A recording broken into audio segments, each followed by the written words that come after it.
Kisha ona, mkisha chelea, mpasuko mkubwa utatokea baina yao. Ndoa inaweza kuvunjika, wanaweza kufarakiana. Basi haraka, fab'athu hakaman min ahlihi, pelekeni haraka muamuzi kutoka upande wa kiumeni na muamuzi kutoka upande wa kikeni. Aliyekwambia unakwenda kwa mjumbe wa mtaa wako nani? Mwanamke wa Kiislamu.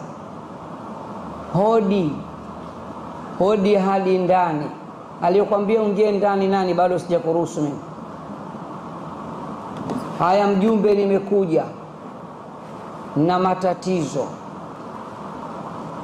Mwenzio mimi, mwenzako yule mjumbe, kadha wa kadha wa kadha, unamwaga habari zote za ndani. Mjumbe wa nyumba 10 hana chochote kwenye Uislamu, hajui chochote katika Uislamu. Habari zako zitasambaa mtaa mzima. Akina mama, baadhi yenu zama hizi mupo mliodata na mnajizima data.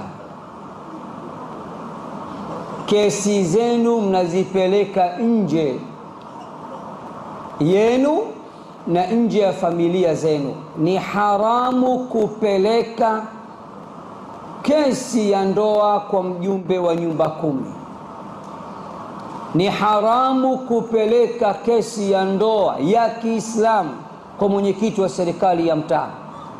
Ni haramu kupeleka kesi ya ndoa ya Kiislamu kwa afisa wa kata au mtendaji wa kata. Ni haramu kupeleka kesi yenu mahakama ya mwanzo, mahakama ya wilaya, mahakama kuu na mahakama zingine zote. Kwa nini? Kwa sababu mafundisho ya Qur'ani yanatufundisha step ya kwanza, hatua ya kwanza ya kutatua mgogoro wa ndoa, kwanza uanzie ndani baina ya wanandoa wenyewe. Wa in imra'atun khafat min ba'liha nushuzan au i'rada fala junaha alayhima an yusliha bainahuma. Akina mama, Qur'ani hapa imesema muamuzi, imesema ili mradi mzee tu muamuzi. Kwa nini Qur'ani imetumia lugha ya muamuzi?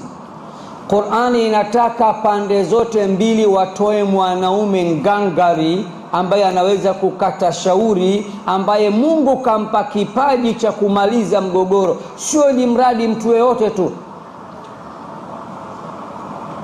Mimi upande wetu sina zaidi ya kaka mwenyewe mfuta bangi, atasuluhisha nini? Anafikishwa pale lugha za kisela. Oya shem, vipi? Oya shem, tuzingwana, ujue sisi shem wewe. Atamaliza mgogoro, atampandisha hasira wewe shemeji yake, mumeo unaachwa pale pale. Umempeleka mzee wako Chale Champion, umempeleka mzee wako Chale Champion, hana mbele hana nyuma, kaka yako usijui hajulikani. Sharti Qur'an nasema hao waamuzi walioketi wanataka kusikiliza ndoa za watoto, mgogoro baina ya watoto wao wawili, wawe wana nia dhati ya kutaka kuwasuluhisha.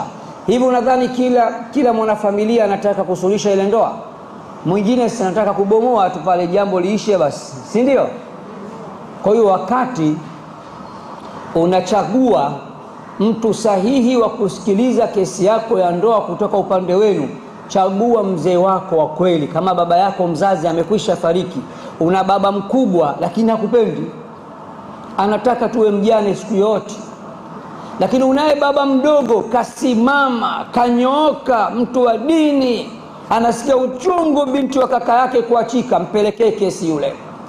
in yurida islahan yuwaffiqillahu bainahuma. Allah anasema hao waamuzi wawili ikiwa watataka kweli kuwasuluhisha na kuwapatanisha na kuwarudisha pamoja watoto wao wawili, wanandoa wawili, Allah atashusha taufiki baina yao. Kupitia kupatanisha kwao Allah atatia baraka na watapatana, wanaondoka pale wakiwa wanacheka pamoja.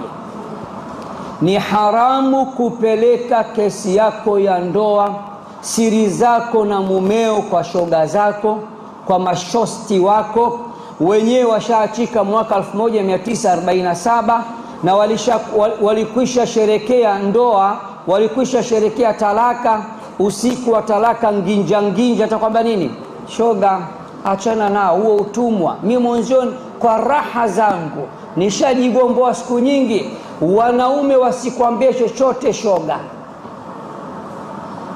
Hakuna kupeleka mgogoro wa ndoa kwa shoga yako, shosti wako, mwenyekiti wa serikali ya mtaa, mjumbe wa nyumba 10, sijui wazee wa ushauri na saha. Wote ni feki. Wote nani? Ni feki. Qur'ani tukufu inasema anzeni kwanza wenyewe, mke na mume, ndani kwa ndani. Mkishindwana pelekeni kwa wazee wa familia zote mbili. Hivi wazee wenu, baba yako mzazi na baba yake mzazi na mumeo, wakikutana wanakusikilizeni nyinyi, mko watu wanne. Kuna mtu ataenda kutoa siri ya mtu wake, unampelekea mjumbe wa nyumba 10. Limama tu mmoja kashaachika 1947, atakufanya nini? Dini hana. Unafika pale na juba yako kakupigia passport size kanga kifuani, karibu, unamweleza ya kwako, atawaambia tu kwa Tanzania mwanzangu, unamwona yule, hizi nyumba hizi na siri hizi juba usizione hizi, anapigwa kila siku na mumewe, kaja kuniambia mimi hapa. Jamani, si hatari hiyo? Mumewe hajatulia, kila siku anamfumania. Aibu zako na mume wako zimeenea mtaa mzima mama, umejitakia mwenyewe, unaenda kinyume na Qur'ani tukufu. Hayya 'alal falah.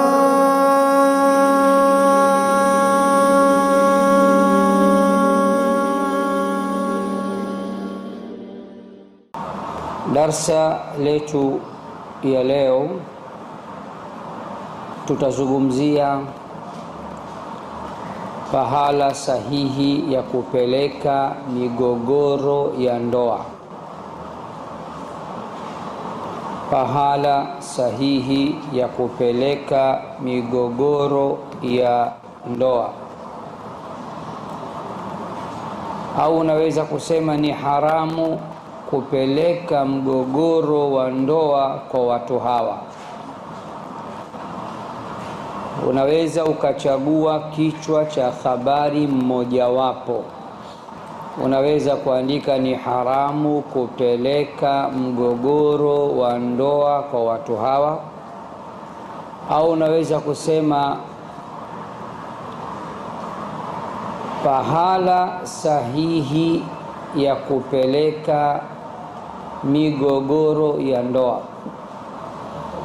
Ndugu zangu akina mama wa Kiislamu, migogoro ya ndoa ni jambo la kawaida. Kugongana baina ya wanandoa ni jambo la kawaida. Sababu zipi zinazopelekea wanandoa kugongana? Sababu ziko nyingi, lakini tunaweza kusema sababu kuu, sababu kuu ni kule kuingiliana. Wako pamoja hawa muda wote, wamechanganyika, na ndio maana wakati mwingine, au ni mara ngapi mtu anajing'ata kwa sababu meno na mdomo viko karibu, vimechanganyika. ni rahisi kugongana. Wakati ni mara ngapi mtu anataka kupeleka mkono kinywani, pengine anapeleka tonge la wali au kipande cha nyama au kipande cha chapati, kisha badala ya kung'ata ile chapati au ile nyama anajikuta kajing'ata kidole chake.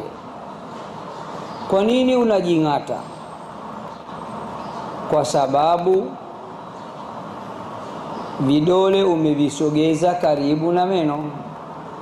Kwa hiyo mara nyingi kugongana kwa watu ambao wako karibu ni jambo la kawaida. Hatujapatapo kuona vidole vya miguu na meno vikigongana. Mtu akijing'ata bahati mbaya mwenyewe kidole chake, kwa vyovyote kidole kitakuwa cha mkono. Au kuna mmoja wetu ameshawahi kuteleza akajikuta kajing'ata kidole cha mguu? Hata siku moja.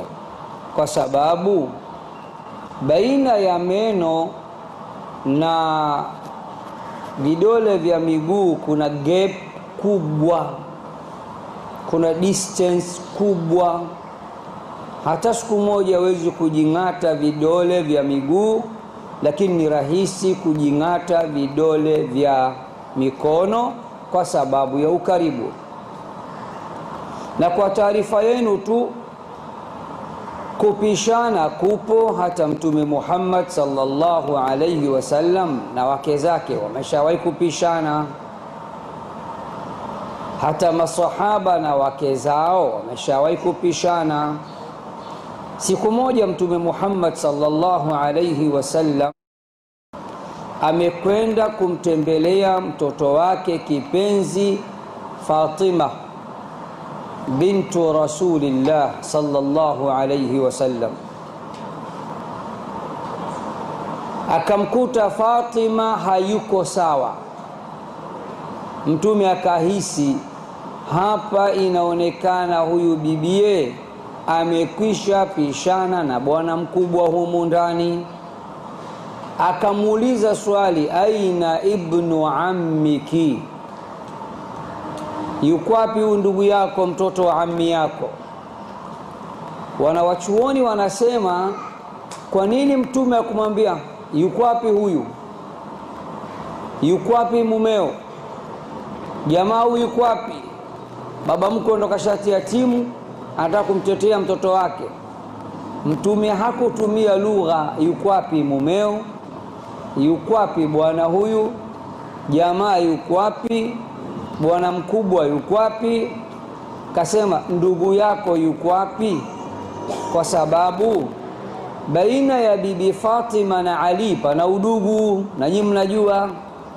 Kwa hiyo wanawachuoni wakasema akataka kupooza joto la hasira la mtoto wake wakati anamuita, anamuulizia mumewe, anamkumbusha usisahau huyu, pamoja na kwamba ni mume wako pia mna udugu wa kinasaba. Bibi Fatima akasema ametoka, tumepishana lugha. Hivi ni mwanamke gani anaweza kumfikia Fatima tu bintu Rasulillah, Fatima tu binti Rasulillah? Nani anaweza kumfikia Fatima bwana? Akhbari zake ni nzito, na iko siku tutakuja kukupeni maisha ya bibi Fatima kwa ujumla insha Allah.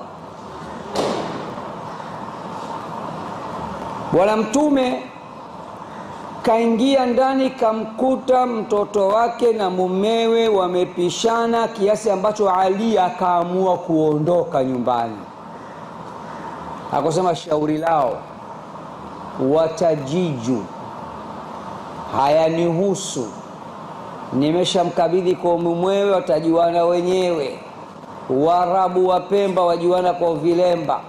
wagombanao ndio wapatanao. Mtume akutumia msemo wote, lakini mtume akaona lazima niingilie huu mgogoro, lazima niwasuluhishe.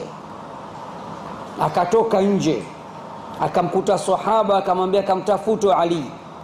Akaambiwa Ali kalala msikitini, kaepusha shari. Akasema mtume akamfuata Ali mpaka msikitini. Angalieni sasa, Ali na mtume, nani Ali na Fatima, nani mtoto wa mtume? Ni Fatima na mtoto si anauma Nyisi mna msemo wenu, uchungu wa mwana ajuaye mzazi, si ndio? Mtume akufika pale, oya vipi, mbona mzingua mwanangu wewe? Mimi nimekukabidhi binti yangu Sheikh, nimekupa roho yangu Sheikh, alafu unamsumbua roho yangu. Wewe mwanaume wa aina gani? Hakuanza mtume kule kwa Fatima, kamtuliza, ndugu yako yuko wapi? Hakutumia lugha kumbeza wala kumdogesha mume. Alafu anakuja kwa Ali, anamwambia qum ya aba turab, simama wewe baba wa mchanga. Moja ya nickname ya Sayyiduna Ali anaitwa nani? Aba turab, baba wa mchanga, baba wa udongo. Kwa nini? Msikiti wa mtume ulikuwa na zulia kama wa kwetu? Hapana, si changarawe. Kwa Ali kalala kwenye changarawe kiasi ambacho alipoamka mgongo wake wote akawa na mchanga. Mtume anaanza kumpooza mapema, anasema amka baba wa mchanga, mwili wote una mchanga huo. Akaenda kuwasuluhisha. Ndugu zangu, kisa hichi kinatufunza ya kuwa pahala sahihi ya kupeleka migogoro ya ndoa kwa mujibu wa Qur'ani tukufu. Pahala sahihi ni wapi? Tunaanza ndani kwanza, kwa wazee na kwa wazee wa pande zote mbili au familia zote mbili. Wapi pahala sahihi pa kupeleka migogoro ya ndoa? Kwa mwenyekiti wa serikali za mtaa? La wallah. Kwa mjumbe wa nyumba 10? La wallah. Kwa mtendaji wa kata? La wallah. Mahakamani? La wallah. Wapi sasa? Qur'ani tukufu inatuambia, sikilizeni vizuri. Qur'ani tukufu katika sura ya 4 An-Nisa inatuambia, wa in imra'atun khafat min ba'liha nushuzan aw i'rada,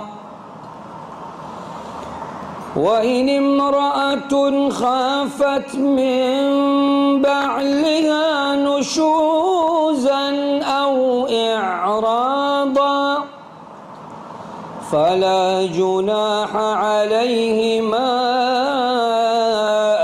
أن يصلحا بينهما فلا جناح عليهما أن يصلحا بينهما صلحا فلا جناح عليهما أن يصلحا بينهما صلحا والصلح خير. Na mwanamke akichelea kutupwa na mumewe au kutojaliwa na mumewe au kutelekezwa na mumewe, Qur'ani tukufu inasemaje? Manunguniko hayo ayapeleke wapi? Mashtaka hayo ayapeleke wapi? Qur'ani tukufu inasema fala junaha alayhima an yusliha bainahuma sulha. Basi si vibaya kwao nani na nani kwao, baina mke na mume, si ndio jamani? Wakisikilizana kwa suluhu. Step ya kwanza ya kutatua mgogoro wa ndoa, kwanza mketi nyinyi wenyewe, msikilizane, muwekeane hadidu rejea, kaa hapa na mimi nakaa hapa, tusikilizane, tuwekeane masharti. Hakuna kushauti, hakuna kupiga makelele, sawa? Hakuna mtu kumvunjia heshima mwenzake. Mnaandikishana pale masharti. Haya, anza kusema wewe, niambie ya kwangu yote, na hakuna kunikatisha. Qur'ani inasema wa in imra'atun khafat min ba'liha nushuzan au i'rada, na kama mwanamke atakhofia kutupwa na mume wake, kutelekezwa na mume wake, mume kutomjali, kutomwangalia, kutomhendo, kutomsimamia, fala junaha alayhima an yusliha bainahuma sulha, hakuna tatizo kwao wanandoa wenyewe kwanza. Lugha ya mjini, mtu mbili wakajifungia chumbani wakasikiliza mgogoro wao wenyewe kwanza, wasuluhishane. Kisha Qur'ani ikasema wasulhu khairun, na sulhu siku zote ni jambo zuri sana. Kina mama mko pamoja na mimi? Kwa hiyo Qur'ani inasema step ya kwanza ya kupeleka mgogoro wa ndoa, kwanza mnapaswa mfanyeje? Mnapaswa muwe mna haraka, mchecheto, si ndio? Mwendo kasi, si ndio? Faster unaenda nje, unapeleka kwa mashoga na mashosti, ni hivyo? La, Qur'an nasema kwanza jambo libaki kwenye bedroom, chumbani, baina ya nani na nani? Baina ya mke na mume wenyewe kwanza. Tuko pamoja? Shekhe, wanaume wengine mapasua. Mnajua maana ya pasua? Wanaume wengine mapasua vichwa. Hapo hata tukiketi miaka hatuwezi kuelewana. Kukaa pamoja mimi na yule tukazungumza, tushajaribu sana, hatuwezi. Kama kusikilizana wenyewe limeshindikana, sura ya 4 hiyo An-Nisa inaelekeza jambo sasa litoke nje ya bedroom, litoke chumbani, litoke baina yao, kwa sababu wao wameshindwa kumalizana wenyewe kwa wenyewe, ndani kwa ndani. Linakwenda wapi sasa? Twende sura ya 4 An-Nisa, msikize Allah subhanahu wa ta'ala anatuambiaje. وإن خفتم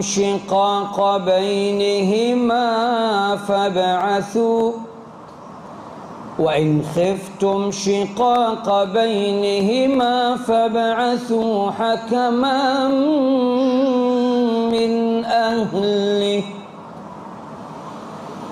وإن خفتم شقاق بينهما فابعثوا حكما من أهله وحكما من أهلها.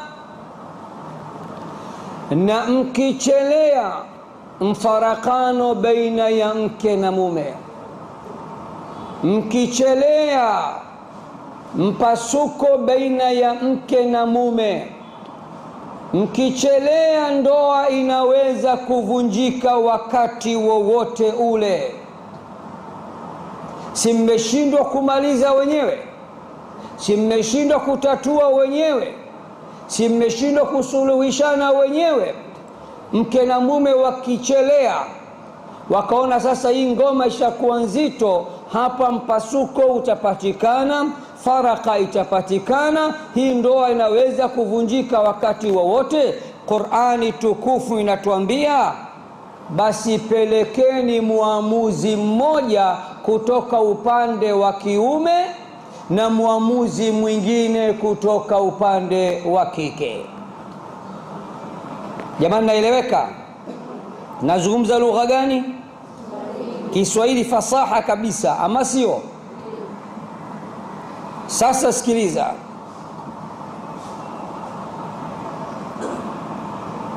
Qur'ani tukufu inasema, wa in khiftum shiqaqa bainihima fab'athu hakaman min ahlihi wa hakaman min ahliha.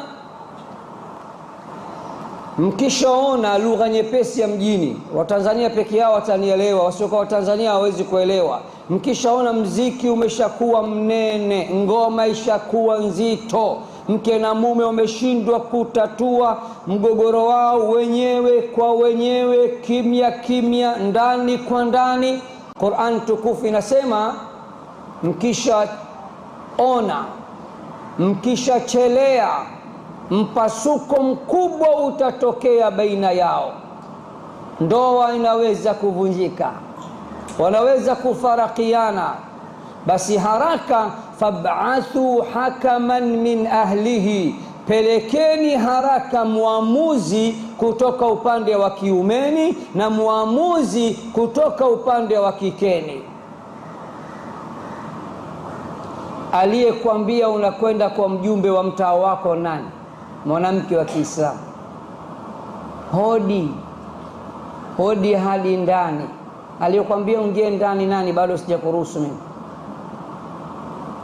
Haya, mjumbe, nimekuja na matatizo.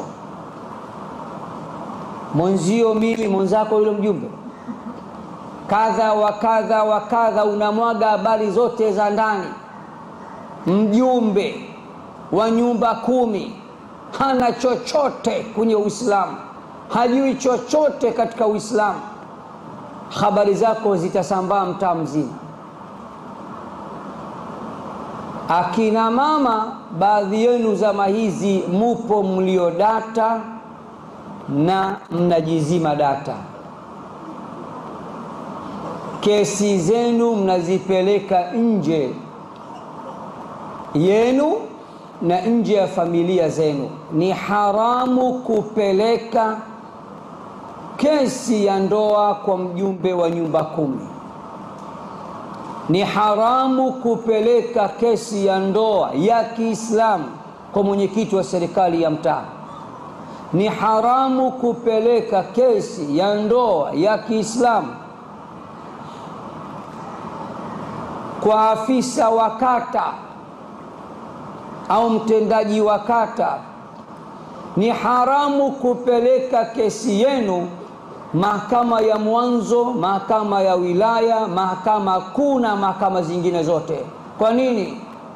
Kwa sababu mafundisho ya Qur'ani yanatufundisha step ya kwanza, hatua ya kwanza ya kutatua mgogoro wa ndoa, kwanza uanzie ndani baina ya wanandoa wenyewe. Wa in imra'atun khafat min ba'liha nushuzan au i'rada fala junaha alayhima an yusliha bainahuma sulha. Ikishindikana, Qur'ani inasema pelekeni wazee wa pande zote mbili, muamuzi kutoka upande wa kiumeni na muamuzi kutoka upande wa kikeni. Akina mama, Qur'ani hapa imesema muamuzi, imesema ili mradi mzee tu muamuzi. Kwa nini Qur'ani imetumia lugha ya muamuzi? Qur'ani inataka pande zote mbili watoe mwanaume ngangari ambaye anaweza kukata shauri, ambaye Mungu kampa kipaji cha kumaliza mgogoro, sio ni mradi mtu yeyote tu. Mimi upande wetu sina zaidi ya kaka mwenyewe mfuta bangi, atasuluhisha nini? Anafikishwa pale lugha za kisela. Oya shem, vipi? Oya shem, tuzingwana, ujue sisi shem wewe. atamaliza mgogoro, atampandisha hasira wa shemeji yake, mumeo unaachwa pale pale. Kwa hiyo Qur'an nasema pelekeni muamuzi, mzee mwenye hikma na busara, anayeweza kuamua kwa hikma na busara na kwa mujibu wa Uislamu. Kisha angalia Qur'ani inavyotisha kina mama. Qur'ani kasema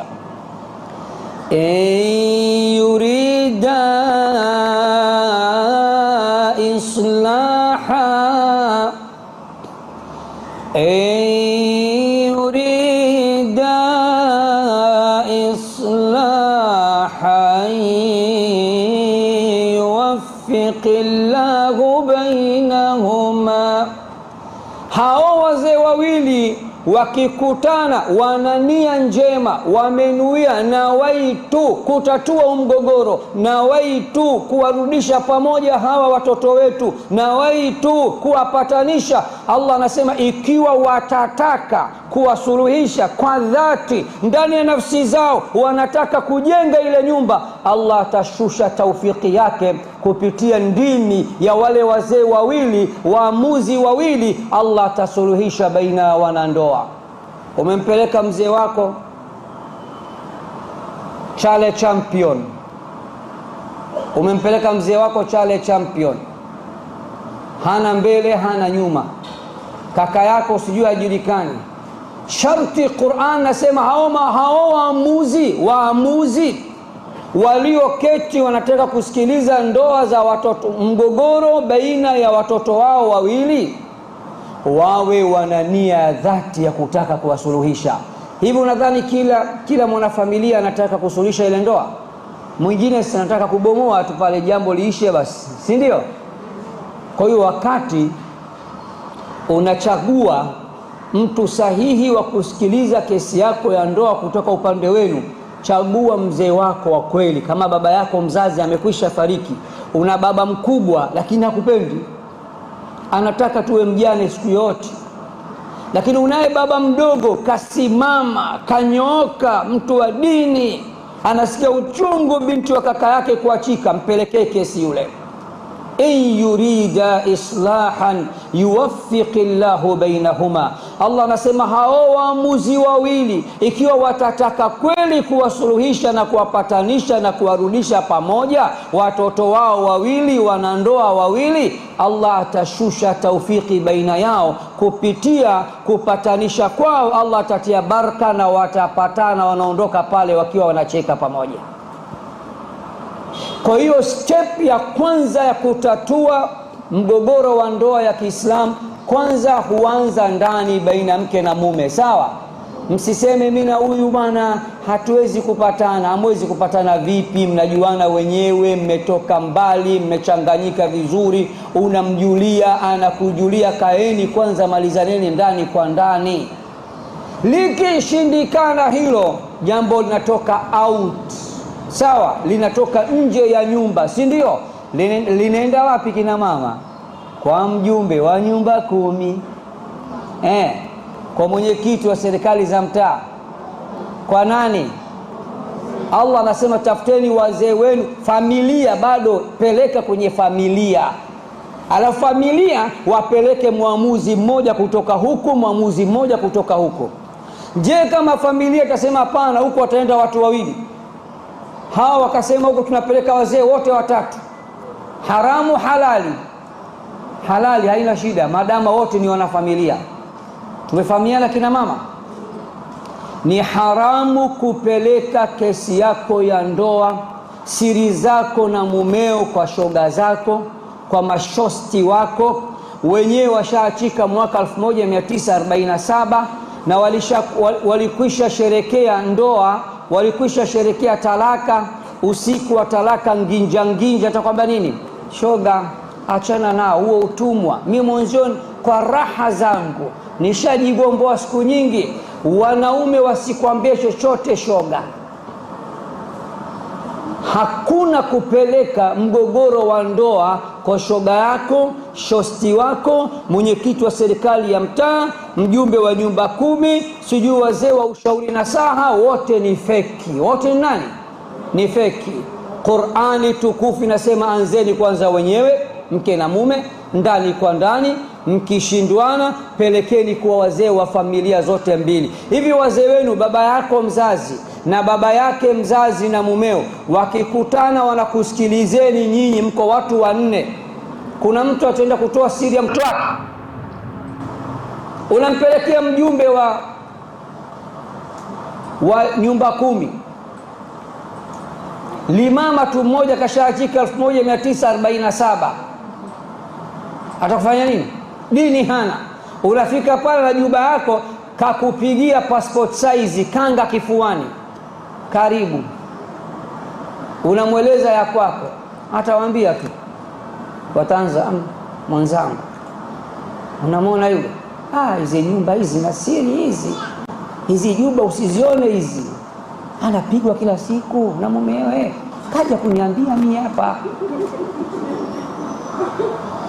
Jamani, si hatari hiyo?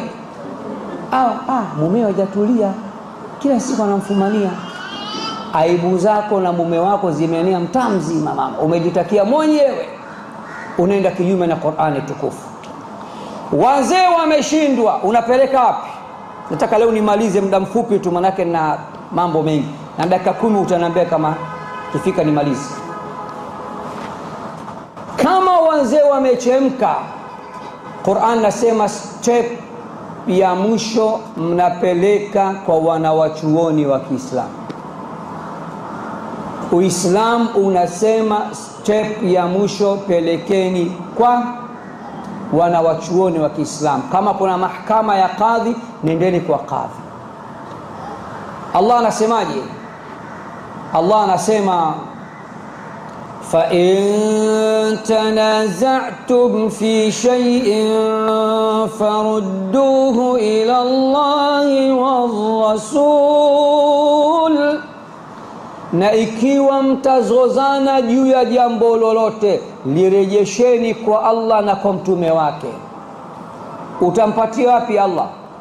Ukaomba appointment, Allah tunaomba appointment tuje tukuone, jambo letu tumeshindwa kulimaliza ndani kwa ndani, tukalipeleka kwa wazee, wazee wamesema wamechemka, Allah tuje tukuone, haliwezekani.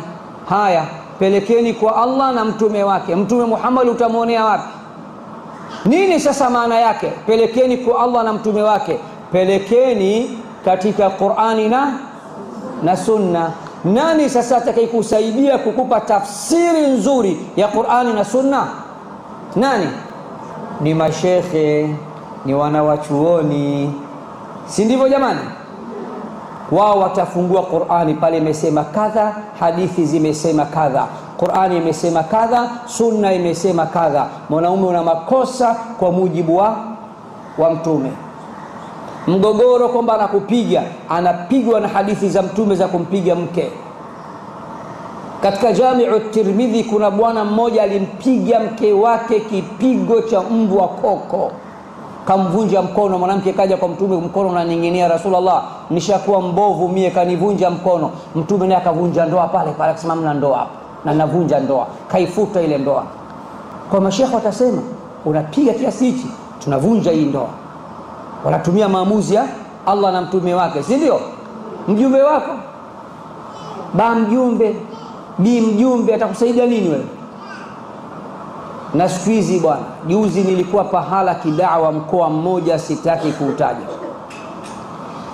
kina mama wa Kiislamu wameleta malalamiko kwetu kwamba kuna baadhi ya kina mama wa Kiislamu na dini yao na jalbabu zao na heshima zao, sasa hivi mgogoro wao wa kindoa wanapeleka kanisani kwa masista, sista ambaye kwa mujibu wa imani yake ni haramu kuolewa, bachelati. Atakusaidia nini?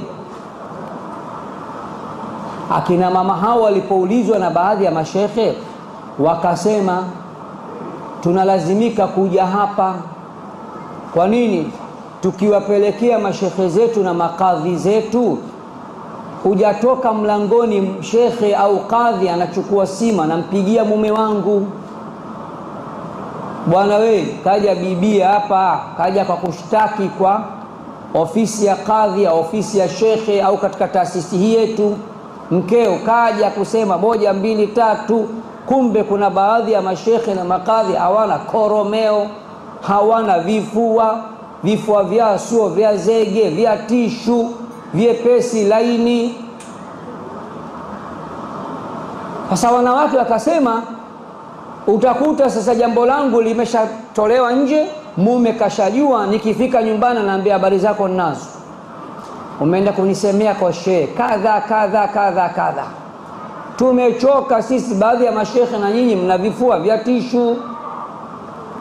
Malalamiko mengine kwamba tukileta migogoro kwenu mashekhe au makadhi au maustadhi au maimamu, huko mkoani huko tunaambiwa na kina mama, mwenye kisu kikali ndiye anayekula nyama. Mwanamke anasema nimeonewa kabisa, ushahidi wote unaonyesha mimi ndo mwenye haki, mume wangu pale atatoa chochote kitu, penye udhia penye zarupia, rawahu Waswahili. Mmenielewa? Penye udhia penye zarupia, rawahu Waswahili.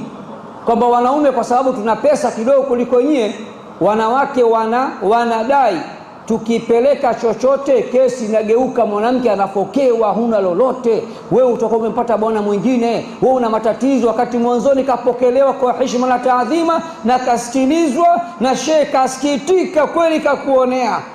Wanawake wasema bana, kama ndio hivyo atupeleke tena kesi zetu kwa mashekhe. Mashekhe wenyewe pia ni mtihani. Wanaenda sasa kule kanisani, wanapeleka appointment sheikh, barua wanapeleka appointment letter, bana naomba kukutana na wewe. Ataitwa, kuna kidirisha kama vile sehemu za Tigo Pesa, si kuna vidirisha vya aluminium hapo vimetobolewa, wala hawakuoni wenye hamonani, yani hamkai live. Unaandikisha kila kitu, unasikilizwa, wanaandika njoo siku fulani watakupa majibu yako. Anayesikiliza kesi ya ndoa ya Kiislamu ni sister, yeye mwenyewe bachelati, anaambiwa haramu asiolewe. Sasa Qur'ani tukufu inakataza Muislamu kufanya kitu kama hicho. Sikiza Qur'ani nasemaje, afa hukmal jahiliyyati yabghun ومن أحسن من الله حكما لقوم يوقنون. Hivi hukumu za kijahilia ndo wanazozitaka wao kuliko hukumu za Allah? Ni nani mwenye hukumu bora kuliko Allah kwa wale wenye yaqini? Allah anasema tena, alaysa Allahu biahkamil hakimin. Hivi Allah hakuwa hakimu bora kuliko mahakimu wote? Allah anasema tena, al-yawma ya'isa alladhina kafaru min dinikum. Leo wamekwisha kata tamaa wale waliokufuru kutokana na dini yenu. Fala takhshawhum wakhshawun, basi msiwaogope hao, niogopeni mimi. Al-yawma akmaltu lakum dinakum wa atmamtu alaykum ni'mati wa raditu lakumul islam dina. Leo nimekamilisha kwenu dini yangu na nimetimiza neema zangu juu yenu na nimeuridhia Uislamu kuwa dini yenu. Unakataa hukumu ya Allah na mtume wake, unakwenda kwa sister, yeye mwenyewe bachelati, atakupa hukumu kwa mujibu wa kitabu gani? Sema. Atajenga nyumba yako? Atajenga? Hatajenga. Atakuja kukupa ushauri mbaya, hatimaye mnakuja ndoa inavunjika. Tena ukimwambia mgogoro umeanzia hapo, mimi ndio bi mkubwa, tumeanzia alifu kwa kijiti, alikuwa hana chochote, nakwambia sister, akaanza kupata vijela, tukaanza kujenga. Sasa kaniolea mke wa pili. Wanapenda wale habari hizo? Uislamu wenyewe unaupenda wale? Hawasema hapa tushapata point. Basi wanakupa ushauri na saha. Bana kisayansi, kiushauri na saha, kinini kwanza mwanaume akisha kuolea ujue shoga mmekwisha gawana mapenzi. Kama alikuwa anakupenda kwa 100%, sasa itakuwa 50-50. Na pengine anaweza kukupenda 10%, yule akampenda 10%. Anakuchochea wewe mpaka unaenda kuomba talaka. Ni haramu kwenda kwa wanaojiita ushauri nasaha, ukaenda kupata ushauri na nasaha feki zisizokuwa za Kiislamu kuhusiana masuala ya ndoa ambayo ni ya Kiislamu, msingi wake ni wa Kiislamu, fungamano lake ni la Kiislamu, ndoa ilipoundwa ikaundwa Kiislamu, alafu kwenye mengineyo unakwenda kumtafuta fundi ambaye hakukujengea nyumba ile. Nyumba inavuja maji, sijui umeme umefanyaje, unaenda kumtafuta fundi mwingine, hajui anaanzia wapi, badala kurudi kwa fundi yule mjezi wa kwanza ambaye ni Uislamu ambao ndio umekujengea ndoa yako. Ni haramu kupeleka mgogoro wa ndoa kwa mwenyekiti wa serikali ya mtaa, kwa mjumbe wa nyumba 10, kwa mtendaji wa kata, mtendaji wa mtaa, mahakama ya mwanzo, mahakama ya wilaya, mahakama kuu, na kwa wazee wa ushauri nasaha, na kwa wazee ushauri nasaha. Uislamu unasema, Qur'ani inasema, hatua ya kwanza kutatua mgogoro wa kindoa, anzeni wenyewe wanandoa mjifungie ndani, muwekeane utaratibu maalum wa kuzungumza. Atazungumza huyu asikatishwe, atazungumza mwingine, muambiane, mumalizane. Mkishindwa pelekeni kwa wazee wenu. Wazee wapeleke muamuzi mmoja kutoka upande wa kiumeni, muamuzi mwingine upande wa kikeni. Wazee wakichemka pelekeni kwa makadhi, mashekhe, maimamu, lakini mashekhe ambao wanamcha Allah, mashekhe ambao ni wa kweli, mashekhe ambao wanaogopa akhera. Katika sisi mashekhe pia tupo, tunatuhumiwa, hayo yanasemwa. Kina mama wanalalamika sana. Wanalalamikaje? Wanalalamika shekhe akiona kaingia mwanamke bismillah mashallah, mwanamke mzuri, atachochea ile ndoa kuvunjika. Baada ya muda yule mwanaume ambaye ndoa yake ilivunjwa pale kwa shekhe au pale msikitini au pale kwa imamu au pale kwa ustadhi au pale kwa kadhi, baada ya muda eti mkewe yule kaolewa na shehe yule.